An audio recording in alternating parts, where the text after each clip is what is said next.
ത്വാഹ റസൂൽ അവിടുത്തെ സ്വഹാബത്തിനോട് ബനു ഇസ്രായേലിലുള്ള 4 വ്യക്തികളുടെ കഥ പറഞ്ഞു കൊടുക്കുകയാണ്. എന്താണ് ആ 4 വ്യക്തികളുടെ വിഷയം?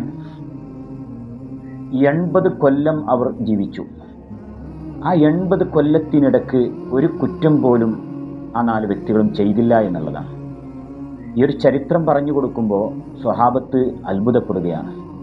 അന്നേരം ജിബ്രീൽ അലൈഹിസ്സലാം ആ സവിധത്തിലേക്ക് എത്തിച്ചേർന്ന് മുത്തുനബിയോട് ചോദിക്കുകയാണ്, അള്ളാഹുവിൻ്റെ തിരുദൂതരെ, നിങ്ങളുടെ സ്വഹാബത്ത് അത്ഭുതപ്പെട്ടിട്ടുണ്ടോ?